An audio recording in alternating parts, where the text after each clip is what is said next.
구독자 여러분 안녕하세요. 저는 이제 30대 후반으로 넘어가고 있는 여성입니다. 지금은 결혼을 준비 중에 있는데 결혼을 준비하다 보며 몇 년 전에 제 등골을 서늘하게 했던 사건이 떠올라 이렇게 사연을 남기게 되었어요. 정말 사고라는 것이 남에게만 일어나는 일이 아니라는 것을 알게 되었다고나 할까요? 믿었던 사람들이 가면을 쓰고 있었고 그 가면이 벗겨지고 나니 추악한 진실이 드러나게 되더라고요. 정말 너무나도 소름이 끼쳐서 꿈에라도 나올까 무서운 그날의 이야기를 한번 적어보도록 할게요. 이 사연을 소개하기 전에 간략하게 설명을 드려야 할 것 같아요. 지역을 밝히면 너무 특정적이게 될까봐 섬 어딘가라고 말을 하는 게 좋을 것 같아서요. 생각을 조금 해보니 제가 겪은 그 섬마을과 꽤 비슷한 입지 조건을 갖춘 곳이 울릉도인 것 같더라고요. 제주도처럼 쉽게 비행기로 오갈 수 있는 섬은 아니었지만 지역 인구는 섬치고는 꽤 있는 편이고 백길이 열려야지만 오갈 수 있었거든요. 제가 울릉도라고 적은 이유는 단지 이 사연을 듣는 여러분들이 그 환경을 조금 이해하기 쉬웠으면 하는 마음에서 편하게 적으려고 울릉도라고 한 것입니다. 작은 섬이라 저도 조심스러워서요. 괜한 추측이나 오해는 없으셨으면 해요. 저는 응급구조사로 일을 했어요. 쉽게 말하면 소방서에서 근무했다고 생각하시면 될 것 같아요. 사람을 살리는 일을 직업으로 삼게 되었지만 사실 어릴 적 제 꿈은 전혀 다른 곳에 있었죠. 저는 한때 수영선수가 되는 것이 인생의 목표였거든요. 저는 정말 어릴 때부터 물을 좋아했어요. 초등학교 2학년 때 처음 수영장에 갔는데 그날 이후로는 완전히 수영에 푹 빠져버렸죠. 다른 아이들은 물에 얼굴을 담그는 것조차 무서워했지만 저는 달랐어요. 물속에 들어가면 이상할 정도로 편안했고 마치 제 세상에 들어온 것 같은 기분이 들었거든요. 너는 물을 무서워하지 않는구나. 네, 저는 물이 좋아요. 좋아하는 정도가 아닌 것 같은데? 저는 수영선수가 될 거예요. 그 어린 나이에도 제 꿈은 아주 분명했어요.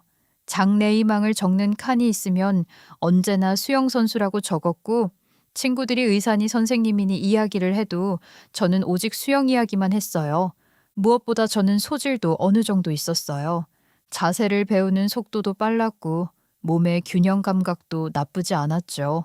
코치님이 시범을 보여주시면 몇 번 따라하지도 않았는데 비슷한 자세가 나왔어요. 덕분에 주변에서도 기대를 많이 했던 것 같아요. 하지만 제가 가진 가장 큰 장점은 재능보다도 체력이었어요. 남들은 2시간 정도 훈련하면 녹초가 되어 수영장 바닥에 드러눕곤 했는데 저는 이상하게 힘이 남아돌았거든요. 정규 레슨이 끝난 뒤에도 집에 갈 생각을 하지 않았어요. 사람들이 하나둘 수영장을 빠져나가면 저는 옆에 비어있는 레일로 슬그머니 들어가 혼자 연습을 계속했죠. 창밖이 어두워질 때까지 자유형도 하고 접영도 하고 턴 연습도 했죠. 집에 돌아오면 부모님이 걱정하실 정도였어요. 그렇게 시간이 흘러 중학생이 되고 고등학생이 되었어요. 운동선수의 길을 걷는 친구들과 함께 훈련하며 전국대회도 나가고 기록도 측정했죠. 그런데 그 무렵부터 조금씩 현실이 보이기 시작했어요. 어릴 때는 잘 몰랐어요. 노력하면 뭐든 이길 수 있다고 생각했거든요. 하지만 운동이라는 세계는 생각보다 냉정했어요. 물론 노력은 중요해요. 누구보다 많은 시간을 투자하고 누구보다 성실해야 하죠. 하지만 그것만으로는 설명되지 않는 부분도 있었어요. 바로 타고난 신체 조건이었죠. 발레를 하는 사람이 가늘고 긴 팔다리를 가지면 유리한 것처럼 피겨스케이팅 선수가 특정 체형을 가지면 도움이 되는 것처럼 수영 역시 타고난 체격이 중요했어요. 어깨가 넓어야 하고 팔이 길어야 하고 키가 커야 했죠. 발이 크면 물을 밀어내는 힘도 좋아졌어요. 그런데 저는 점점 깨닫게 되었어요.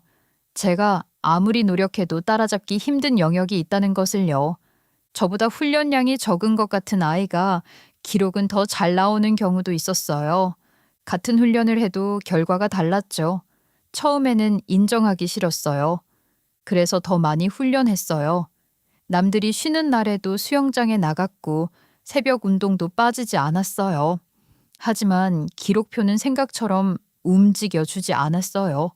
고등학교 2학년이 되었을 무렵에는 더 이상 외면할 수 없었죠. 저는 벽에 부딪혀 있었어요. 노력이 부족해서가 아니었어요. 타고난 피지컬을 가진 선수들과 경쟁하는 것은 점점 어려워지고 있었어요. 아무리 시간을 쏟아붓고 또 쏟아부어도 따라잡히지 않는 강역이 존재했거든요. 결국 저는 수영을 그만두게 되었어요. 친구들은 대학 진학을 준비하고 있었고 각자 꿈을 향해 나아가고 있었어요. 그런데 저는 갑자기 길을 잃어버린 사람처럼 느껴졌죠. 수영밖에 모르고 살아왔는데 정작 수영이 사라지자 남은 것이 무엇인지 알 수 없었어요. 저는 결국 대학을 포기했어요. 솔직히 말하면 그때의 저는 대학에 가고 싶다는 마음 자체가 없었죠. 수영을 그만둔 뒤로 공부하는 완전히 담을 쌓고 지낸 지 오래였거든요. 수능을 준비하기에는 이미 너무 늦었다는 생각도 들었고 설령 대학에 간다고 해도 뭘 전공해야 할지 무엇을 하며 살아야 할지 전혀 감이 오지 않았어요. 무엇보다 의욕이 없었어요. 수영이라는 목표 하나만 바라보고 달려왔는데 그게 사라지니까 세상이 텅 빈 것처럼 느껴졌거든요. 지금 생각하면 그 시절 저는 집안의 골칫덩이였어요. 아침 늦게 일어나 밥 먹고 TV 보고 친구 만나서 놀고 다시 집에 와서 뒹굴거리고 특별한 목표도 없고 미래 계획도 없는 딸이었으니까요. 너는 그냥 빨리 시집이나 보내야겠다. 요즘 세상에 누가 20살에 결혼해요. 그럼 뭐라도 해야지. 식충이 소리 듣기 싫으면 방 청소라도 해. 물론 농담이라는 건 알았어요. 부모님이 저를 미워해서 그런 말씀을 하신 건 아니었죠. 오히려 수영을 그만두고 힘들어하는 저를 누구보다 걱정하셨으니까요. 하지만 시간이 길어질수록 저도 슬슬 눈치가 보이기 시작했어요. 3년째가 되니 이상하게 노는 것도 재미가 없어지더라고요. 친구들을 만나도 예전처럼 즐겁지 않았고 게임을 해도 금방 질렸어요. 하루 종일 집에서 빈둥거려도 행복하지 않았죠. 그 순간 정신이 번쩍 들었죠. 저는 진지하게 앞으로의 삶을 고민하기 시작했어요. 수많은 고민 끝에 떠오른 것이 응급구조사였어요. 어릴 때부터 운동을 해서 체력에는 자신이 있었고 누군가를 돕는 일에도 보람을 느낄 것 같았거든요. 저는 마음을 다잡고 응급구조사 시험 준비를 시작했죠. 많은 분들이 응급구조사는 의사만 할 수 있다고 생각하시는데 사실은 아니에요. 응급구조사 자격은 등급에 따라 나뉘는데 저는 2급 응급구조사 자격 취득을 목표로 했어요.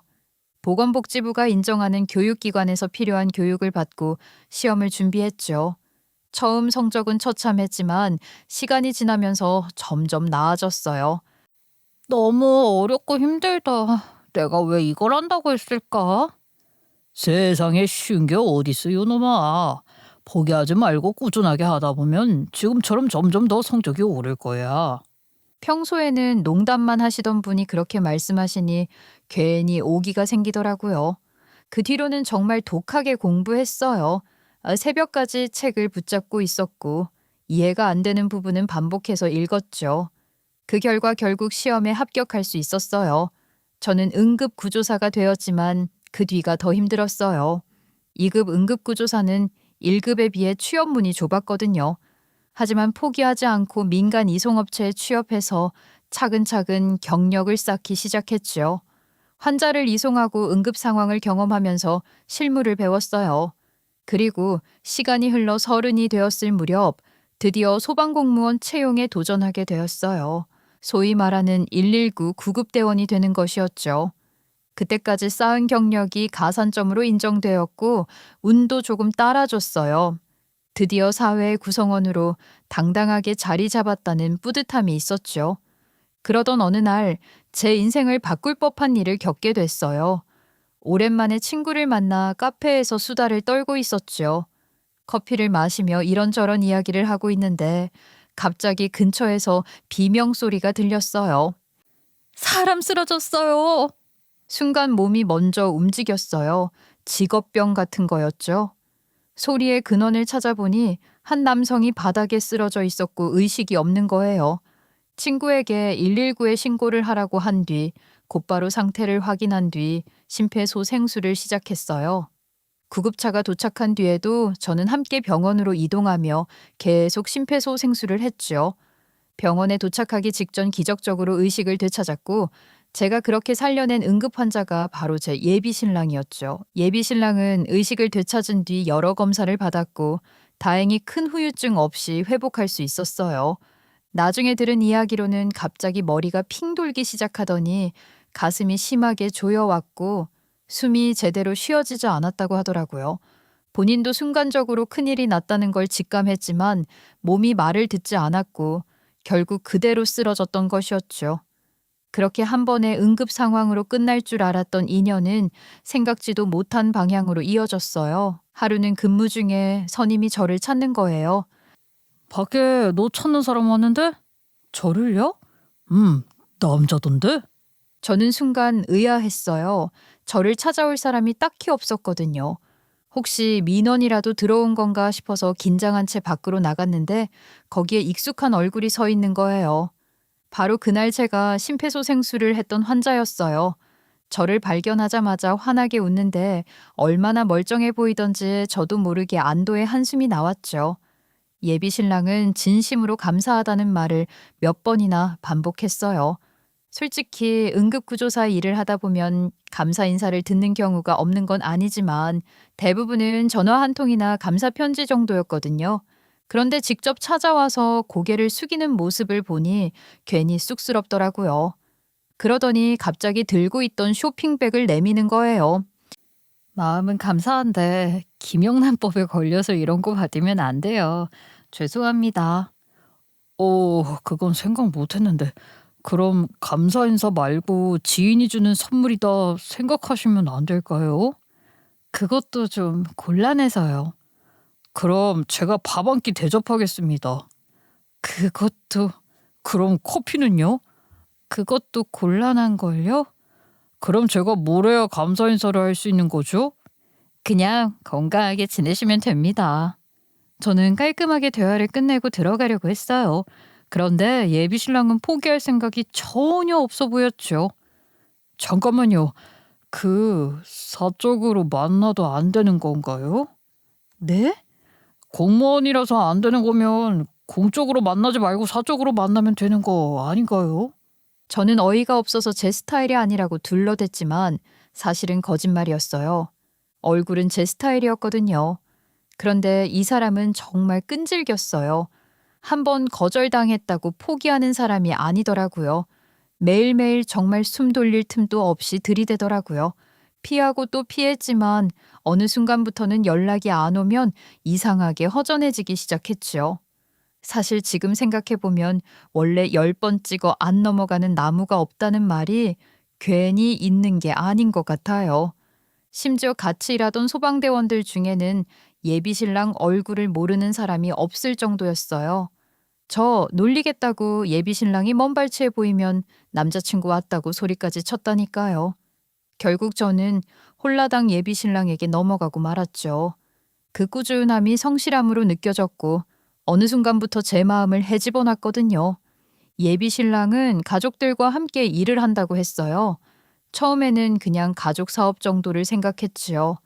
작은 회사일 수도 있고 자영업을 하는 집안일 수도 있고 아니면 아버지가 운영하는 업체에서 함께 일하는 건가 싶었어요. 무엇보다 가족 이야기를 정말 자주 했거든요.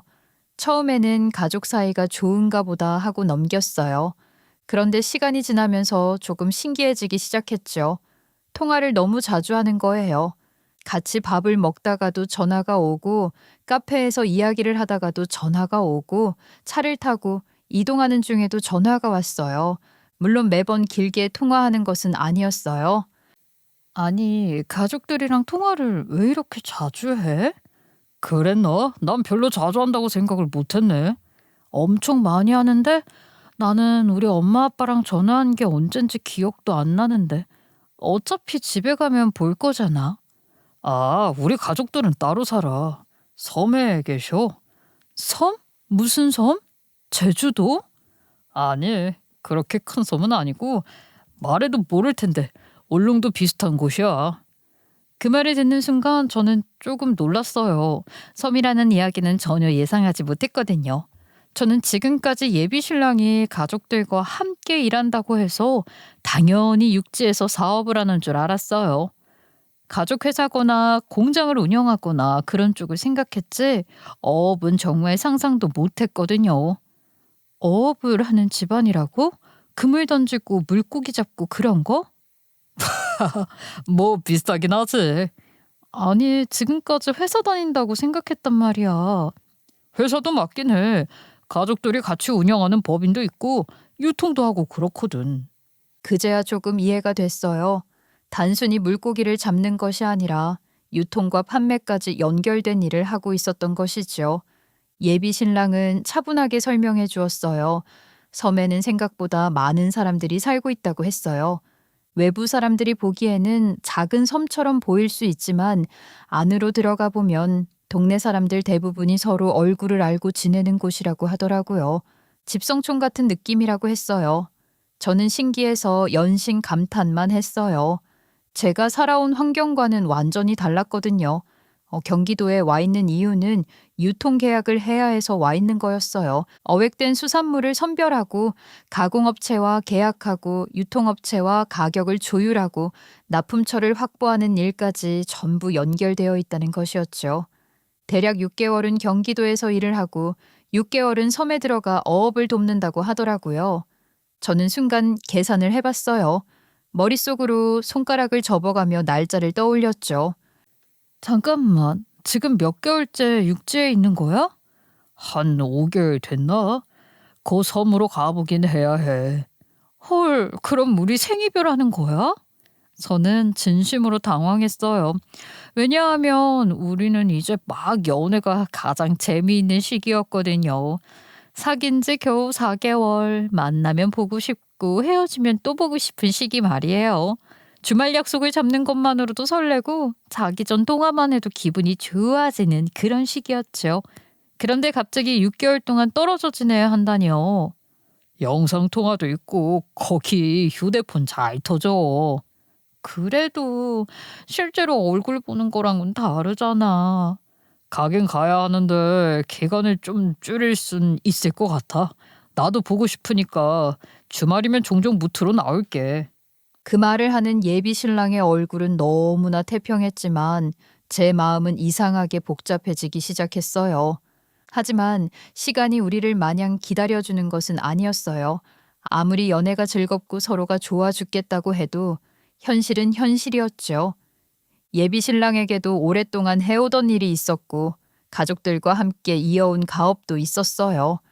저 하나 때문에 그 모든 일정이 꼬이게 만들 수는 없는 노릇이었죠. 결국 예비 신랑은 다시 섬으로 들어가게 되었어요.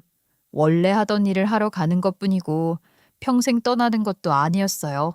그런데 마음은 그게 아니었죠. 사람 마음이라는 게 참 이상하잖아요. 특히 연애 초반에는 하루만 못 봐도 보고 싶은 법인데 몇 달 동안 떨어져 있어야 한다고 생각하니 괜히 서운하고 섭섭했어요. 예비 신랑은 포항에서 배를 타고 들어간다고 했어요. 어떻게 혼자 보낼 수 있겠어요? 결국 저는 연차까지 내고 포항으로 내려갔어요. 포항에 도착한 우리는 짧게나마 1박 2일 여행을 했어요. 유명한 죽도 시장도 가고 바닷가를 따라 산책도 하고 저녁에는 횟집에 들어가 소주 한 잔 곁들여 식사도 했죠. 바닷바람이 꽤 세게 불었는데도 이상하게 기분은 좋았어요. 둘이 손을 잡고 걷기만 해도 즐거웠거든요. 하지만 여행이 즐거울수록 다가오는 이별의 시간이 더 아쉽게 느껴졌어요. 그리고 결국 항구에서 헤어지는 순간이 찾아왔죠. 배 시간이 가까워지자 사람들이 하나둘 승선 준비를 하기 시작했어요.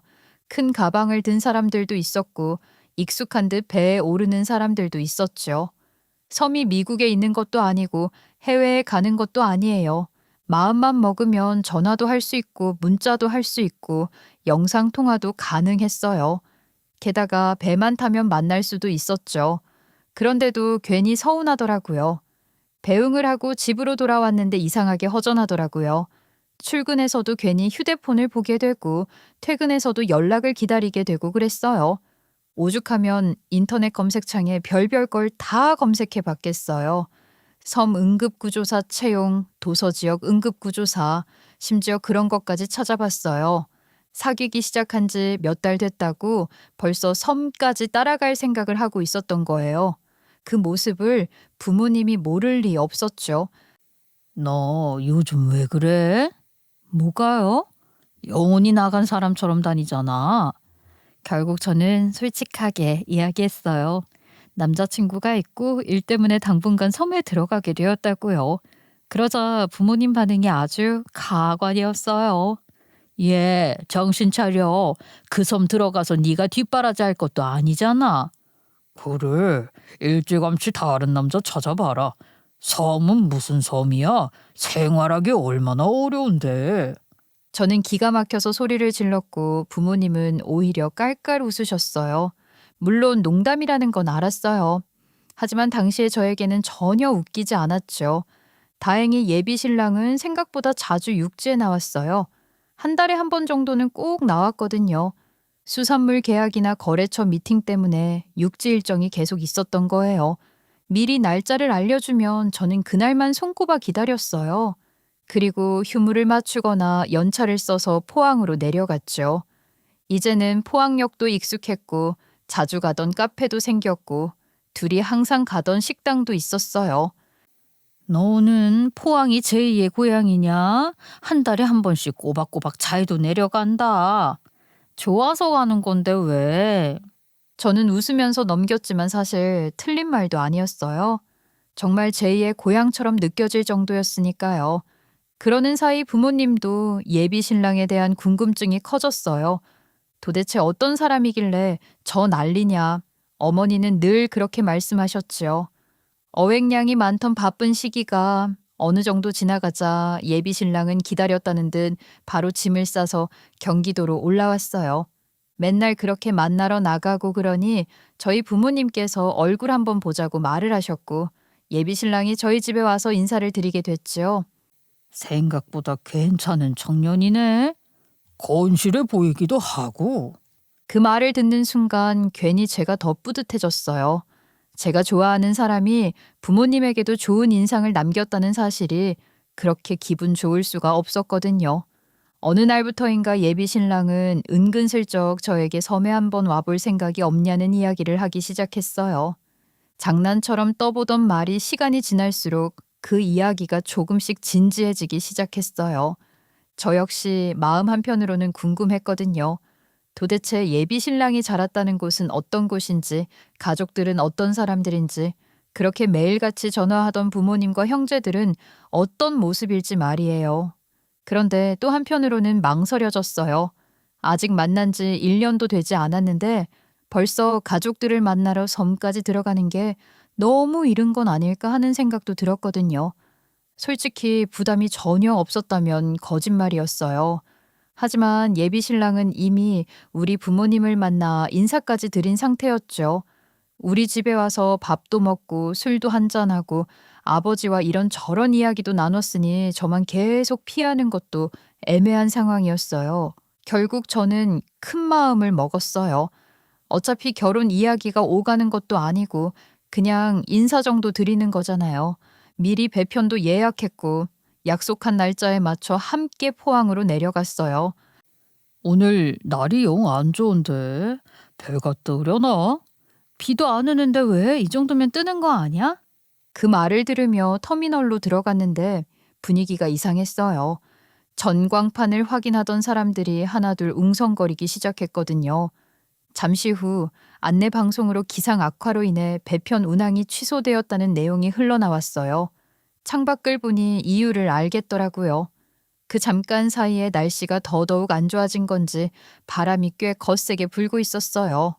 파도도 생각보다 높았고요. 예비 신랑은 혀를 한번 차더니 휴대폰을 꺼냈어요. 잠시 통화를 하더니 전화를 끊고 또 다른 곳으로 걸었어요. 몇 군데 전화를 더 돌리던 예비 신랑은 갑자기 반가운 목소리로 말했어요. 아, 박 선장님이 지금 무태 계신다고요? 저는 옆에서 가만히 듣고 있었어요. 누군지는 모르겠지만 꽤 아는 사람인 것 같았거든요. 통화를 마친 예비 신랑은 저를 끌고 어디론가 향했죠. 항구 근처 골목이었는데 비가 올 듯 말 듯 흐린 하늘 아래 오래된 간판들이 늘어서 있었고 그중 한 다방 같은 곳으로 들어가더라고요. 예비 신랑은 주변을 둘러보더니 바로 한 사람을 발견했어요. 박 선장님이라는 그 사람은 창가 쪽에 앉아 바깥 바다를 보고 있었어요. 첫인상은 솔직히 무서웠어요. 얼굴은 햇빛에 까맣게 그을려 있었고 거친 바람을 수십 년 맞으며 살아온 사람처럼 피부가 두껍고 깊게 패여 있었어요. 손은 더 인상적이었죠. 굳은 살이 덕지덕지 박혀 있었고 손등에는 오래된 상처 자국도 보였어요. 한눈에 봐도 평생 바다에서 일해온 사람이라는 게 느껴졌어요. 여기 계셨네. 오늘 배 떠요? 오랜만이네. 그 순간 저는 묘한 위화감을 느꼈어요. 말 자체는 평범했는데 말투가 조금 걸렸거든요. 박 선장님은 예비 신랑보다 적어도 20살은 많아 보였어요. 그런데 예비 신랑이 대하는 태도에는 이상하게 거리감이 있었어요. 존중이 없는 건 아닌데 그렇다고 윗사람을 대하는 느낌도 아니었어요. 뭐라고 해야 할까요? 마치 오래 알고 지낸 사람을 대하는 것 같기도 했고 한편으로는 자신보다 아래 사람을 대하는 것 같은 묘한 느낌도 있었어요. 바다를 봐라. 배가 뜨겠냐? 그렇긴 하네요. 산전수전 다 겪은 박 선장님도 못 띄우면 말 다 했네 뭐. 그 말에 박 선장님은 아무 대답도 하지 않았어요. 저는 괜히 어색해져서 두 사람 눈치만 보고 있었어요. 그러던 중 박 선장님의 시선이 저를 향했어요. 정말 매서운 눈빛이었어요. 사람을 꿰뚫어 보는 것 같은 느낌이랄까요. 순간 괜히 허리를 곧게 세우게 되더라고요. 저도 무슨 말을 해야 할지 몰라 조용히 고개를 숙였어요. 안녕하세요 하고 작게 인사를 드리자 박 선장님은 여전히 무표정한 얼굴로 저를 바라봤어요. 그리고는 아주 미세하게 고개를 끄덕였죠. 저는 괜히 긴장한 차에 손가락만 만지작거렸고 예비 신랑은 그런 분위기에도 아무렇지 않은 표정이었어요. 예비 신랑은 텄다는 말과 함께 저에게 가자고 손을 내밀었고 저는 뒤돌아 다방을 나갔죠. 박 선장님은 끝까지 저를 바라보고 있었어요. 왜인지 모르겠지만 그 시선이 이상하게 오래 기억에 남았어요. 그날 결국 우리는 섬에 들어가지 못했어요. 배편이 취소된 것도 모자라 다음 날까지 바다가 잠잠해질 기미가 보이지 않았거든요. 항구에 나가보면 거센 바람이 불고 있었고 파도 역시 높게 일렁이고 있었어요. 항만 직원들조차 오늘도 출항은 어려울 것 같다고 말할 정도였죠. 결국 예비 신랑과 저는 포항에서 하루를 더 보낸 뒤 경기도로 돌아올 수밖에 없었어요. 큰 마음을 먹고 예비 시댁에 인사를 드리러 가는 길이었으니까 아쉽긴 했죠. 긴장도 많이 했고 어떤 분들일지 나름대로 상상도 했었는데 결국 한 번도 만나보지 못한 채 돌아서게 된 것이었죠. 다음에 가면 되지 했는데 제가 크게 다치는 바람에 한동안 포항 쪽은 가지도 못했어요. 화재 현장에 출동해서 구조 활동을 지원하고 있었는데 예상하지 못한 사고가 발생했거든요. 정신없이 움직이던 중 다리에 심한 화상을 입게 된 거예요. 다행히 최악의 상황은 아니었어요. 피부 괴사가 너무 심해서 절단까지 가는 상황은 아니었거든요. 하지만 그렇다고 가벼운 부상도 아니었어요. 저는 대학병원에서 꾸준히 치료를 받아야 했고 손상된 피부 때문에 피부 이식 수술까지 받게 되었어요. 수술 날짜가 잡히고 입원과 퇴원을 반복하는 생활이 이어졌죠. 상처를 소독할 때마다 이를 악물어야 했고 재활도 생각보다 쉽지 않았어요. 결국 저는 한동안 현장 근무를 할 수 없게 되었어요. 보직도 변경되었죠. 예전처럼 구급차를 타고 현장을 누비는 대신 비교적 움직임이 적은 업무를 맡게 되었어요. 동료들은 다행이라고 했지만 제 마음은 복잡했어요. 평생 현장에서 뛰고 싶었던 사람인데 갑자기 책상 앞에 앉아 있으려니 답답하기도 했죠. 그렇게 치료와 재활에 집중하다 보니 어느새 시간이 훌쩍 지나가 버렸어요. 정신을 차리고 보니 무려 1년 가까운 시간이 흐른 뒤였죠. 그동안 예비 신랑은 계속 섬과 육지를 오가며 생활했어요. 바쁜 시기에는 섬에 머물렀고 계약이나 거래처 일정이 있을 때면 육지로 나왔죠. 저 역시 몸 상태가 많이 좋아졌어요. 오랜 시간 걷는 것도 가능해졌고 외출하는데도 큰 문제가 없게 되었어요. 덕분에 예전처럼 포항에서 예비 신랑을 만날 수 있게 되었어요. 그날도 저는 예비 신랑이 섬에서 나오는 배 시간을 맞춰 항구 근처에서 기다리고 있었어요. 배가 들어오기까지 시간이 조금 남아서 멍하니 바다를 보고 있었죠. 그런데 익숙한 얼굴 하나가 눈에 들어왔어요. 순간 저도 모르게 눈을 크게 떴어요. 바로 그 박 선장이라는 사람이었거든요. 한 번밖에 본 적이 없었는데도 금방 알아볼 수 있었어요. 그 험상궂은 인상은 쉽게 잊히는 얼굴이 아니었으니까요. 박 선장님도 저를 발견한 것 같았어요. 잠시 저를 바라보더니 얼굴을 찡그리더니만 갑자기 혀를 끌끌 차는 거예요. 아직도 그 쭉정이 맞나? 네? 쭉정이요? 설마 선태 이야기 하시는 거예요? 그래, 그 대추나무집 둘째 아들 선태. 저는 어이가 없었어요. 아니 아무리 그래도 사람을 쭉정이라고 부르나? 제가 황당한 표정을 짓고 있자 박 선장님은 대수롭지 않다는 듯 말을 이어갔어요. 뭐 좋다고 섬 사람을 만나. 도시 사람이면 도시 남자 만나야지. 그러더니 더 이야기할 생각도 없는지 그대로 몸을 돌려 걸어가 버리는 거예요. 순식간에 일어난 일이었지만 기분이 상당히 나빴어요. 아니, 제가 누구를 만나든 그게 무슨 상관이람 싶었죠. 게다가 예비 신랑을 쭉정이라고 부르는 것도 듣기 좋을 리 없었고요. 기분은 한참 동안 풀리지 않았어요. 무엇보다 이상했던 건 단순히 무례한 말을 들었기 때문만은 아니었어요. 박 선장님의 말투에는 단순한 농담이나 장난 이상의 무언가가 섞여 있었거든요. 마치 예비 신랑을 오래전부터 알고 있는 사람처럼, 아니, 어쩌면 너무 오래 알아서 오히려 싫어하는 사람처럼 말이에요. 그렇게 우리는 무려 3년이라는 시간을 함께 보냈어요. 처음에는 몇 달만 만나도 설레서 잠을 못 자던 사이였는데 어느새 서로의 생활 패턴을 훤히 알고 목소리만 들어도 기분을 알 수 있는 사람이 되어 있었죠. 솔직히 말하면 더 시간을 끌 이유가 없었어요. 저도 30을 훌쩍 넘긴 나이였고 예비 신랑 역시 결혼에 대한 생각이 확고했던 거죠. 큰 다이아 반지는 못 해줄 것 같아. 대신 그것보다 더 큰 사랑은 줄 수 있어. 말만 그렇게 하면 사기죄로 고소당하는 거 알지? 평생 보증해 드립니다. 어떻게 도장이라도 빨리 찍어? 그렇게 우리는 결혼을 약속했고 드디어 섬에 들어가 정식으로 인사를 드리기로 했어요. 사실 그동안 기회가 없었던 건 아니었지만 제 사고와 치료, 예비 신랑의 바쁜 일정이 겹치면서 계속 미뤄졌거든요. 이제는 정말 더 이상 미룰 수 없다는 생각이 들었어요. 그날 아침 하늘은 잔뜩 흐려 있었어요. 바람도 심상치 않았고 바다 색깔도 유난히 어두워 보였죠. 내가 섬에 가려고 할 때마다 꼭 이렇게 날씨가 안 좋네. 왜 이러지? 그러게 말이야. 어제까지도 화창했다던데. 저는 괜히 긴장된 마음에 바다를 바라봤어요. 솔직히 제 기준으로는 별것 아니었거든요. 수영해도 될 파도라고 생각을 했지만 몇 년 전 있었던 큰 배 사고 이후로 상황은 완전히 달라져 있었어요. 대형 여객선들은 조금이라도 기상이 좋지 않으면 바로 운항 중지를 해버렸거든요. 결국 우리가 타려던 배 역시 결항됐어요. 저는 허탈한 얼굴로 전광판만 바라봤죠.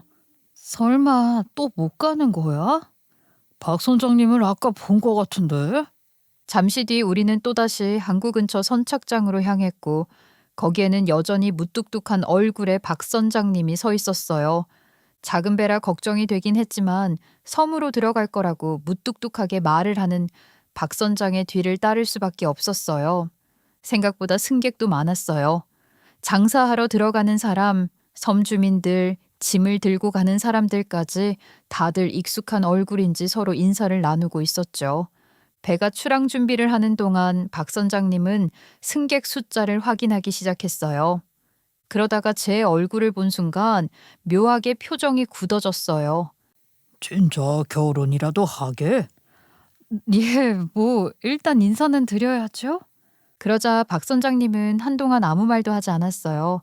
빤히 저를 바라보는데 그 시선이 어찌나 묘하던지 저도 모르게 웃음이 사라졌어요. 그 무렵 예비 신랑은 다른 승객들에게 붙잡혀 있었어요. 다른 승객들은 예비 신랑을 너무 잘 아는 눈치였기에 하나같이 말을 걸고 있었고 저는 멀뚱히 혼자 떨어져 있었어요. 그리고 배가 출발한 지 얼마 지나지 않았을 때였어요. 박 선장님이 제 옆으로 다가오시더니만 저에게 또 심심한 질문을 하시는 거예요. 대추나무집 며느리 자리 진짜 들어갈 거야? 그게 무슨 말씀이세요? 죽기 싫으면 파혼해. 곧이어 박 선장님의 입에서 나온 다음 말을 듣는 순간 머릿속이 새하얘졌어요. 그리고 정신을 차렸을 때는 이미 점점 멀어지고 있는 항구를 향해 몸을 던지고 있었어요. 제가 풍덩하는 소리와 함께 바다로 뛰어내리자마자 배 위가 순식간에 아수라장이 되었어요. 사람 빠졌다. 아이고 저 사람 물에 빠졌어. 승객들이 우르르 난간 쪽으로 몰려들었고 여기저기서 다급한 목소리가 터져 나왔어요. 조금 전까지만 해도 평범하게 항해를 시작하던 배안 분위기가 순식간에 뒤집혀 버린 것이었죠.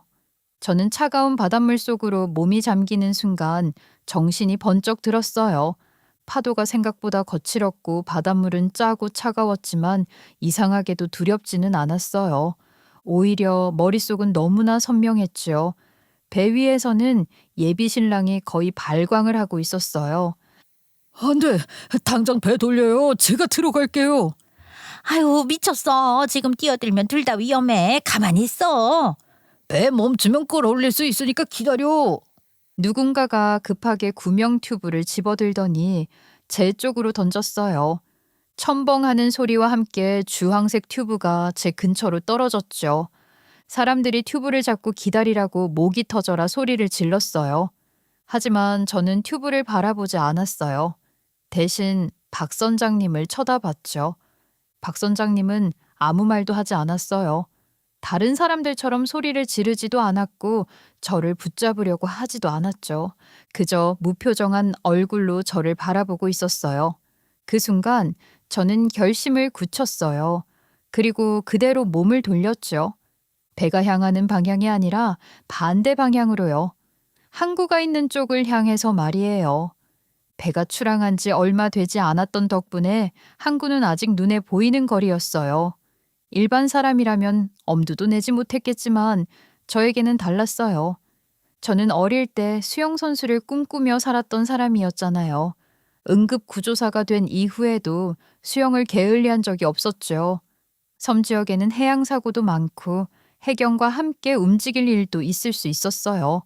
언젠가 해양구조 업무를 하게 될 가능성까지 생각하며 꾸준히 수영을 해왔거든요. 그래서 저는 망설임 없이 앞으로 나아갔어요. 그저 앞만 바라봤어요. 뒤에서 물개가 따로 없다는 소리를 들은 것 같은 착각도 들었죠. 마침내 항구가 가까워졌어요. 방파제 위에 있던 사람들이 저를 발견하고 깜짝 놀라는 모습이 보였어요. 제가 가까워질수록 사람들의 표정은 더 놀라워졌어요. 한 남성이 급하게 밧줄을 가져오더니 제 쪽으로 던져주었고 저는 밧줄을 붙잡았어요. 몇몇 사람들이 힘을 합쳐 저를 끌어올려 주었지요. 긴장이 풀린 뒤 제 꼴을 보아하니 휴대폰은 이미 먹통이 되어 있었고 충전기며 지갑이며 종이류는 전부 물에 절어 있었어요. 하지만 이상하게도 아깝다는 생각은 들지 않았어요. 저는 곧장 경찰서를 찾아갔어요. 꼴이 말이 아니었으니까 가족들이랑 연락을 할 수 있도록 도와주었고 저는 도움을 받아 집으로 돌아올 수 있었어요. 집에 도착하자마자 제가 제일 먼저 한 일은 휴대폰을 바꾸는 일이었어요. 바닷물에 푹 잠겼던 휴대폰은 결국 살아나지 못했거든요. 서비스 센터 직원도 전원을 몇 번 눌러보더니 고개를 저었죠. 개통을 마치고 보니 부재중 전화와 문자 알림이 끝도 없이 쌓여 있었죠. 대부분 예비 신랑이 보낸 것이었어요. 수십 통이 넘는 전화 기록을 보는 순간 잠시 손이 멈췄지만 저는 곧 휴대폰을 내려놓았어요. 다음 날 밤 늦게 예비 신랑은 직접 우리 집까지 찾아왔어요. 현관 초인종이 계속 울렸고 문 두드리는 소리도 들렸죠. 하지만 우리 가족 중 누구도 문을 열어주지 않았어요. 왜냐하면 제가 집에 오자마자 모든 이야기를 털어놓았기 때문이었어요. 바로 박 선장님이 들려준 이야기 말이에요. 사실 모든 일은 정말 찰나에 벌어졌어요. 배가 출발하기 직전이었죠. 박 선장님은 시동을 걸기 전부터 저를 이상하게 바라보더니 몇 번이나 내리라고 했어요. 아가씨 그냥 내려. 지금 다들 정신없을 때 내리라고. 도대체 왜 그러시는 건데요? 박 선장은 말을 길게 하지 못했죠. 저에게 말을 걸려고 하면 예비 신랑이 무슨 일인가 싶어서 도끼 눈을 뜨고 아플까로 막았거든요. 그것부터 조금 이상하다 했죠. 배가 출발한 뒤 승객들이 예비 신랑을 둘러싸고 말을 걸자 그제서야 저는 떨어지게 됐고 박 선장이 저에게 차마 하지 못했던 이야기를 다 해주기 시작한 것이었어요. 해줄 말이 있다. 그 한마디로 시작된 이야기는 제 상상을 완전히 뒤집어 놓았어요. 박 선장님은 대추나무집에 시집가면 평생 노예처럼 살게 될 거라고 했어요.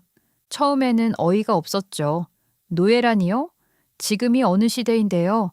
휴대폰도 있고 경찰도 있고 인터넷도 있는 세상이잖아요. 저는 황당하다는 얼굴로 물었어요. 요즘 세상에 그런 게 어디 있어요? 아가씨는 도시 사람이니까 그렇게 생각하지. 아니, 당연한 거 아닌가요? 섬은 달라. 생각보다 훨씬 무서운 곳이야. 저는 여전히 이해할 수 없었어요. 그러자 박 선장님은 조금 더 구체적인 이야기를 하기 시작했죠. 예비 신랑의 집, 그러니까 대추나무 집은 수십 년 동안 그 자리에 뿌리를 내린 집안이라고 했어요. 섬 사람들 대부분이 그 집안을 알고 있고 영향력도 상당하다고 했죠. 섬 사람들도 눈치 보고 공무원들도 눈치 본다. 선태네 형 이야기 들어봤어? 아니요, 형이 있다는 이야기만 들었어요. 그놈이 결혼을 했던 것도 저는 처음 듣는 이야기였어요. 예비 신랑은 형 이야기를 거의 하지 않았거든요. 그저 형이 있다는 정도만 알고 있었죠. 첫째 며느리는 부산 사람이었다고 했어요.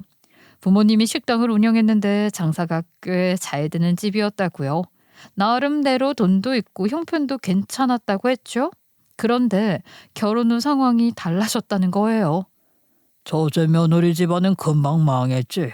대추나무 집에서 첫째 며느리를 구박하며 친정에서 돈을 가지고 오라고 난리를 쳤거든. 아니 선장님, 안 가져오면 장땡인 거잖아요. 친정에서 돈을 안 가지고 오면 무토로 내보내주질 않으니 방법이 있나. 친정부모 얼굴이라도 보려면 친구들을 만나려면 무토로 나와야 할 거 아니야. 아니 배가 있잖아요. 배는 항구에서 표 사서 타면 되는 거 아니에요? 도시 사람들은 다 그렇게 생각하지. 표 사는 게 뭐가 어렵냐고. 표는 살 수 있어. 표를 검수하는 사람이 내쫓고 안 태우면 그만인 것을. 그걸 모르고 말이야. 표가 있는데도 안 태워준다고요? 선장이 거부를 해버리면 그만인데 여긴 창살 없는 감옥이야. 내 마음대로 나갈 수 없는 감옥이라고. 다들 대추나무집 영감 무서워해서 절대 그 말을 거스르지 않지. 그 말을 듣는데 등골이 서늘해졌어요. 물론 당시에도 저는 전부 믿은 것은 아니었어요. 하지만 그 이야기를 하는 사람의 표정이 너무 진지했거든요. 그냥 겁을 주려고 하는 사람 같지는 않았어요. 근데 선장님은 왜 저한테 이런 말씀을 하시는 거예요? 나도 그 집이 싫거든. 알고 보니 박 선장님은 원래 섬에서 오래 살았던 사람이었어요. 하지만 예비시댁의 갑질과 간섭에 이골이 났다고 하더라고요. 사사건건 사람을 휘두르고 자기들 뜻대로 움직이게 하려는 모습이 싫어서 결국 포항으로 나와 살게 되었다고 했어요. 그럼 왜 계속 섬에 들어가세요? 내가 그렇게 그 섬에 나오라고 하는데도 우리 늙은 어머니가 그 섬에 살고 계시거든. 음식도 갖다 드리고 필요한 것도 사드리고 하느라 오가는 거지. 박 선장님은 대추나무집 첫째 며느리에 대한 이야기를 다시 시작했어요. 그때부터 이야기는 더 충격적으로 변하기 시작했죠. 첫째 며느리는 결국 친정에도 마음대로 가지 못하는 처지가 되었다고 했어요. 처음에는 참고 살았지만 시간이 흐를수록 점점 버티기 어려워졌다고 하더라고요. 친정 부모님은 딸 얼굴 한번 보기 힘들어했고 딸 역시 집에 가고 싶어 했다는 거예요. 그러다가 어느 날 첫째 며느리가 몰래 박 선장님에게 연락을 했다고 했어요. 섬에서 나가고 싶다고 제발 탈출하는 것을 도와달라고 몰래 연락을 해왔대요. 그 대추나무집 영감 얼굴이 박살나는 것도 보고 싶었지만 산 사람이 죽지 못해 산다는데 살려달라는데 어찌 거절을 하겠어. 밤에 몰래 항구에 나와 배에 올라타면 무트로 데려다 주겠다고 했지. 그럼 탈출해서 지금은 도망 다니며 사시는 거예요? 다행이네요. 그래도 탈출을 하셨으니. 들켰어. 네? 누구한테요? 누구긴 누구야. 대추나무집 사람들이지. 첫째 며느리가 몰래 나가는 사실을 알아챈 예비시댁 식구들이 밤중에 쫓아오기 시작했다는 거예요. 이번에 붙잡히면 정말 죽을 수도 있다는 생각에 첫째 며느리는 앞만 보고 달렸대요. 숨이 차올라 폐가 찢어지는 것 같은 고통이었을 거라고. 박 선장님은 생생하게 그날의 기억이 떠오르는 것처럼 말을 해주셨죠. 하지만 행운은 대추나무집에 있었대요.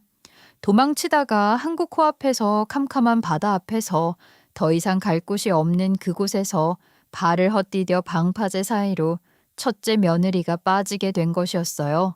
저는 아무 말도 할 수 없었어요. 방파제 구조가 어떤지 알았거든요. 틈 사이로 떨어지면 구조 자체가 어려운 경우가 많다는 것도 알고 있었고요. 게다가 밤이었잖아요. 불빛도 하나 없는 캄캄한 밤이요. 다음 날에서야 겨우 찾았지. 퉁퉁 부른 채로. 어떻게 이런 일이? 아가씨도 나 같은 꼴 나기 싫으면 당장 바다에 뛰어내려. 저는 순간 아무 생각도 할 수 없었어요. 머릿속이 새하얘졌죠.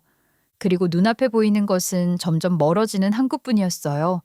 그때 제 머릿속을 스친 생각은 단 하나였어요. 만약 저 이야기가 사실이라면, 정말 사실이라면 지금 이 배가 섬에 도착한 뒤에는 상황이 달라질 수도 있다는 것이었어요. 바다는 수영장과 달랐어요. 만약 섬에 들어간 뒤 빠져나오게 된다면 아무리 수영을 잘해도 육지까지 헤엄쳐 나오는 것은 불가능할지 몰랐어요. 그렇다면 지금이 마지막 기회일 수도 있다는 생각이 들었죠. 그래서 저는 망설일 수 없었어요. 배가 아직 항구 근처에 있을 때, 제가 아직 육지로 돌아갈 수 있을 때 무조건 탈출해야 한다는 생각뿐이었어요. 그렇게 저는 바다로 뛰어들었고 죽을 힘을 다해 항구까지 헤엄쳐 돌아왔던 거였지요.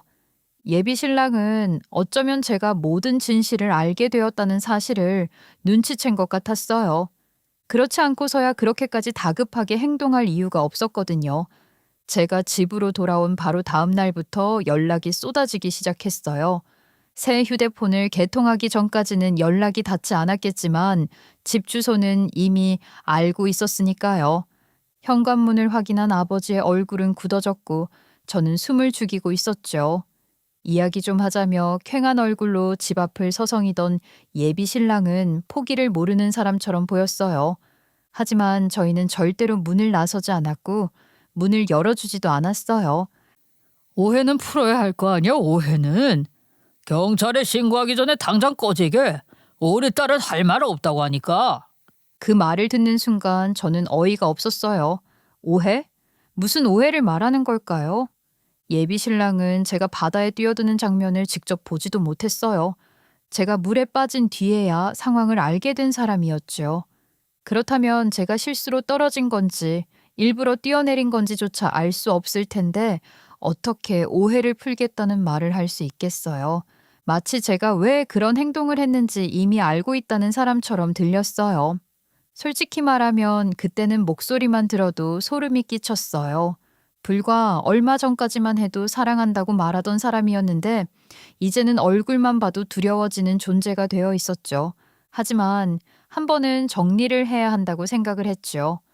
아버지와 동석을 한 자리에서 저는 이별을 고했고 변명 같은 것은 듣고 싶지 않다고 그냥 이대로 깔끔하게 헤어지자고 말을 한 뒤 한 번만 더 찾아오면 경찰에 신고하겠다고 으름장까지 놨죠. 하지만 그것으로 끝나지 않았어요. 예비 신랑은 이후에도 계속 저를 찾아왔거든요. 집에 오는 것은 물론이고 직장까지 찾아오기 시작했어요. 제가 근무하는 곳 입구에서 기다리고 있다가 말을 걸었죠. 잠깐만 이야기하자. 할 말 없고 싫어. 왜 내 말을 안 들어? 그 모습에 동료들도 상황이 심상치 않다는 것을 알아차렸어요. 같이 근무하던 선배 한 분이 앞으로 나서더니 저를 예비 신랑에게서 피할 수 있도록 도움을 주셨죠. 넌 뭔데? 빠져! 이거 스토킹입니다. 몇 번째인 줄 아세요? 우리 결혼할 사이야. 지금 잠깐 이간질에 넘어가서 그런 거지. 오해를 풀자니까. 그렇게 끝났으면 다행인데 한동안 잠잠했던 예비 신랑이 몇 주쯤 지나자 다시 연락이 오기 시작했지요. 지겨웠어요. 번호까지 바꿨는데 바꾼 번호까지 알고 있더라고요. 어떻게 알았는지도 모르겠어요. 전화를 받지 않자 문자로 테러를 하듯이 보내는데 부재중 전화가 수십 통씩 찍혀 있었고 새벽에도 전화가 왔어요. 출근길에 누군가 시선을 보내는 것 같은 느낌이 들 때도 있었죠. 한 번은 퇴근하고 집으로 가는데 골목 모퉁이에서 갑자기 사람이 튀어나온 거예요. 저는 깜짝 놀라 비명을 지를 뻔했어요. 그 사람이 바로 예비 신랑이었거든요. 왜 연락 안 받아? 너 정말 인간 말종이구나. 경찰에 신고할게. 그날 이후 저는 더 이상 참을 수 없었어요. 결국 경찰서를 찾아갔죠. 그리고 스토킹 피해 사실을 신고했어요. 예비 신랑은 펄쩍 뛰었다고 해요. 결혼을 약속한 사이인데 어떻게 스토킹이 될 수 있냐고 난리를 쳤다고 하더라고요. 하지만 중요한 것은 관계가 아니었어요. 제가 원하지 않는 접근을 반복했고 거부 의사를 분명히 밝혔는데도 계속 연락과 방문을 이어갔다는 사실이 중요했지요. 증거도 충분했어요. 휴대폰에 남아있는 수많은 통화 기록과 문자 메시지, 차단된 번호 목록, 그리고 무엇보다 아버지가 혹시 모를 상황에 대비해 사비로 설치해 두었던 CCTV 영상이 결정적이었어요. 예비 신랑이 집 주변을 서성이는 장면이 여러 차례 찍혀 있었거든요. 결국 접근 금지 조치가 내려졌어요. 예비 신랑은 더 이상 제 주변으로 올 수 없게 되었죠. 경찰도 상황을 가볍게 보지 않았어요. 당시에는 데이트 범죄 관련 사건들이 계속 사회 문제로 떠오르던 시기였거든요. 신고 이후 순찰차가 집 근처를 자주 돌았고 경찰관들도 수시로 연락을 주며 상황을 확인했어요. 덕분에 저는 조금씩 안정을 찾을 수 있었어요. 하지만 저도 가만히 모든 걸 묻어버릴 수 있는 성격은 아니었나 봐요. 일종의 오지랖이랄까요? 저는 수소문을 시작했어요. 주변 사람들은 하나같이 그만 잊으라고 했죠. 이미 끝난 일 아니냐, 괜히 건드렸다가 또 위험해지면 어떡하려고 그러냐? 저희 부모님도 말리셨어요. 솔직히 그런 말을 들을 때마다 저도 흔들렸어요. 이미 접근 금지 조치도 받았고 예비 신랑과도 완전히 연이 끊어진 상태였으니까요. 그냥 모른 척하고 살아도 됐어요. 대부분의 사람들은 그렇게 했을 거예요. 하지만 이상하게도 마음 한구석이 계속 불편했어요. 응급구조사라는 직업 때문인지도 모르겠어요. 저는 일을 하면서 수많은 사람을 만났고 살기 위해 발버둥 치는 사람들의 눈을 수도 없이 봐왔거든요. 그래서였을까요? 이미 세상을 떠난 첫째 며느리의 이야기를 듣고 나니 그 일을 그냥 묻어둘 수가 없었어요. 만약 박 선장님의 말이 사실이라면 그 사람은 단순한 사고 피해자가 아니었어요. 도움을 요청했고 탈출하려고 했고 누군가에게 쫓기다 목숨을 잃은 사람이었죠. 그렇다면 적어도 진실만큼은 밝혀져야 한다고 생각했어요. 혼자서는 불가능했어요. 그래서 저는 다시 포항으로 내려갔어요. 오랜만에 찾아간 그 다방은 여전히 그대로였죠. 낡은 의자도 그대로였고 벽에 걸린 오래된 달력도 그대로였어요. 문을 열고 들어가자 박 선장님이 저를 보더니 인상부터 찌푸렸어요. 왜 또 왔냐? 도와주세요. 진실을 밝히고 싶어요. 세상에 진실이라는 게 어디 있어. 그냥 다 잊고 살아. 그 일에 발 담그면 아가씨도 위험해. 그래도요. 그 사람은 이미 죽었잖아요. 죽은 사람은 자기 억울함을 말할 수 없잖아요. 독한 아가씨네. 그 말과 함께 결국 저를 도와주기 시작했어요. 그 후 몇 달 동안 정말 많은 사람을 만났어요. 기억을 더듬고 연락처를 찾고 오래전 일을 아는 사람들을 수소문했죠. 그러던 어느 날 드디어 첫째 며느리의 친정 부모님을 찾게 되었어요. 부산에서 여전히 식당을 운영하고 계셨어요. 세월이 흘러 예전만큼 장사가 잘 되는 곳은 아니었지만 두 분은 여전히 딸 사진을 가게 한쪽에 걸어두고 계셨죠.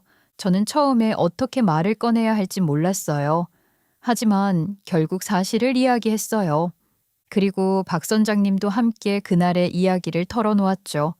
유족들의 반응은 참담했어요. 그동안 두 분은 딸이 술에 취해 실족사한 것으로 알고 계셨거든요.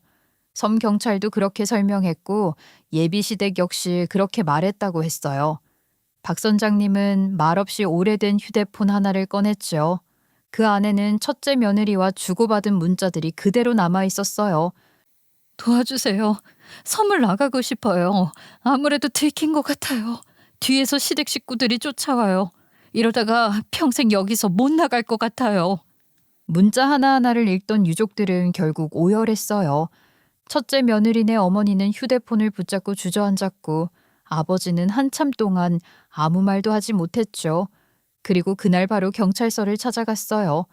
다행히 부산경찰은 사건을 다시 들여다보기 시작했어요.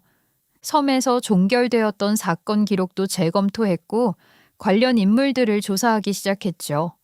그 과정에서 상상도 못했던 진실들이 하나둘 드러났어요. 섬 안에서는 오랫동안 이상한 일들이 벌어지고 있었더라고요.